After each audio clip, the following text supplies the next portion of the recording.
Fala, monstro da rede, tudo bem com vocês? Aqui quem fala é o Fernando TK e não é Cadê esse mano? No Explicando de hoje, bora falar sobre a máfia do apito que assolou o futebol brasileiro em 2005, compra de jogos, os árbitros ali roubando na cara dura, times ali sendo favorecidos, o Corinthians inclusive acabou sendo campeão brasileiro, a gente vai falar tudo sobre isso daí, mas antes, solta a vinheta.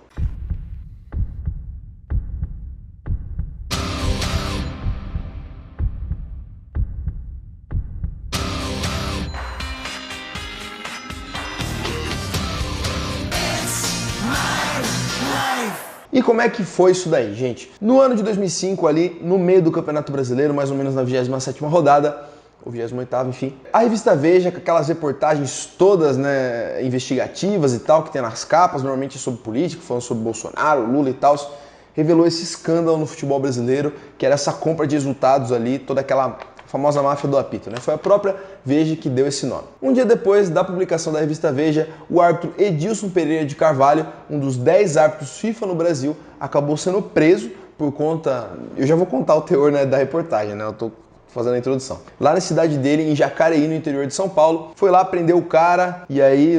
né, o esquema, como é que funcionava? Não era só um árbitro, eram dois. O esquema era um empresário, né, eu sempre erro pra falar o nome desse cara, Najib Fayed, mais conhecido como Gibão, vou chamar o cara de Gibão, né, tudo parça. Ele arranjava os apostadores, arranjava gente que queria apostar nesses jogos, que queria essa interferência, que gostaria, né, que veria como...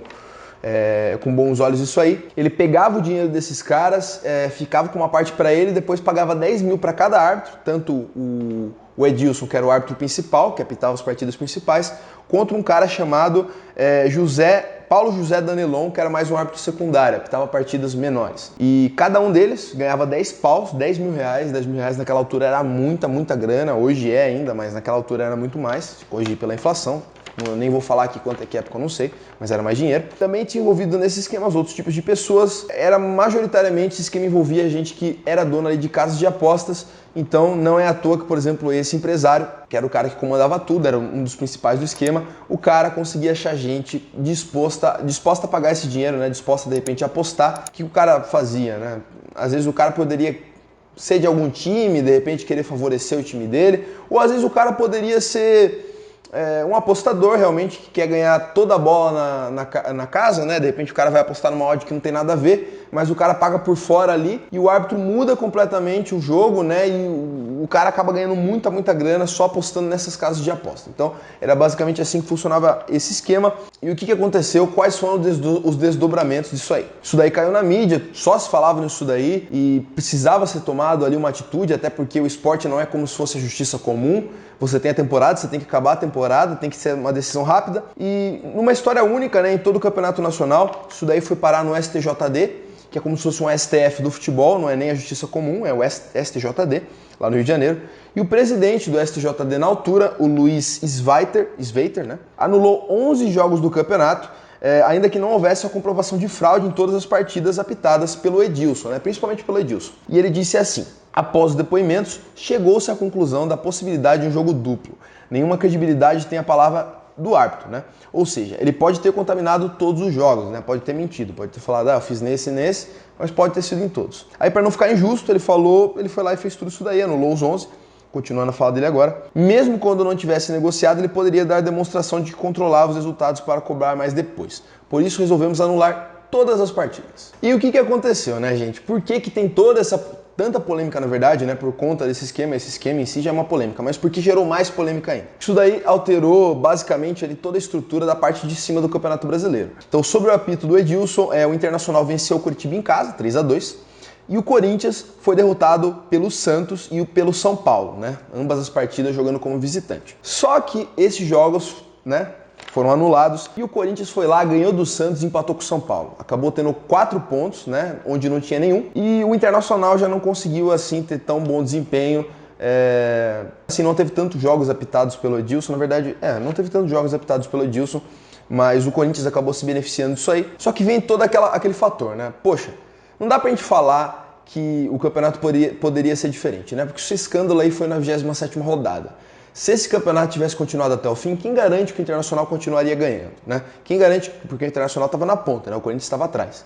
quem garante que o Internacional não perderia, que o Corinthians passaria ele depois? Ou se de repente vamos dizer que o Corinthians estivesse na ponta nessa época aí. Quem diria, quem poderia negar que, por exemplo, o Internacional não passaria o Corinthians depois? Mas o que aconteceu foi que depois desse esquema, o Corinthians subiu, né? O Corinthians conseguiu ir melhor e foi ali, acho que se eu não me engano, na última rodada que o Corinthians acabou sendo campeão. Mas não dá pra gente saber, foi um fator psicológico. De repente o Internacional, eu não tava vivo, eu tava vivo nessa época assim, mas eu era muito pequeno, né? De repente, provavelmente, né, naquela época o Internacional se sentiu muito desfavorecido, né? E isso pode ter alterado também psicológico, ter alterado os próximos jogos do time, né? E tudo aquilo pode ter feito com que o Corinthians ficasse na frente, né? Então, o que aconteceu na verdade, né? Qual foi o desdobramento final disso tudo? O Edilson e o Danilon, que eram os dois árbitros, eles foram excluídos permanentemente do futebol pela federação, pela CBF, né? E se tornaram réus em uma ação penal, assim como o próprio empresário e mais 4 pessoas. Como eu disse, era dono de casa de aposta e, obviamente, que num esquema assim tão complexo, eu não vou falar que é complexo, mas um esquema com tantas artimanhas assim que fosse só os 3, né? Obviamente tinha mais gente. Infelizmente, esse processo acabou, né, sendo suspenso porque isso é fraude esportiva, né? Naquela altura ali, 2006, esses anos ali, você não tinha uma lei especificando que fraude esportiva seria crime. Então o processo foi suspenso, o próprio Tribunal de São Paulo suspendeu esse processo, essa ação penal, e o Edilson hoje mora lá em Jacareí com a mãe dele e tal, está banido do futebol. Infelizmente ninguém acabou sendo punido por isso daí.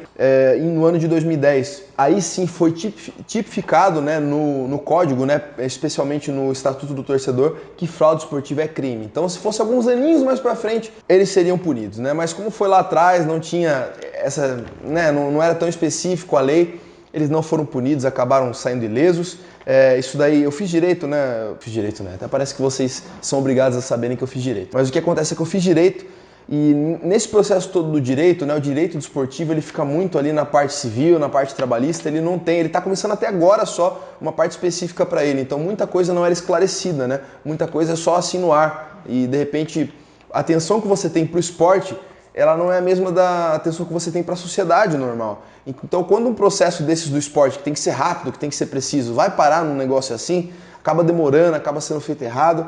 E não sei se deu para vocês entenderem, mas agora eu tô falando que tá melhorando a situação. É isso, pessoal. Espero que vocês tenham curtido esse vídeo aí que eu falei sobre a máfia do apito. Mas enfim, é basicamente isso daí. O Internacional acabou perdendo, não foi campeão. O Corinthians sim. O Internacional também teve uns tropeços, como eu já falei ali nas rodadas finais do campeonato. Então, o Corinthians aí foi campeão, esse é fato, vamos para os fatos. Corinthians campeão, tinha lá o Tevez, Samba Tevez e é isso. Fechou, pessoal? Curtam o vídeo, se inscrevam no canal, ativem o sininho, se inscrevam nas nossas redes sociais, @rede_oficial, @FredDTK. E também deixa aí seus comentários se vocês querem que eu fale sobre outro vídeo, sobre outra polêmica, de repente sobre aquele Calciopoli, né, que é aquele negócio da Itália, que a Juventus teve também manipulação de resultados e a Juventus foi abaixada para a Série B.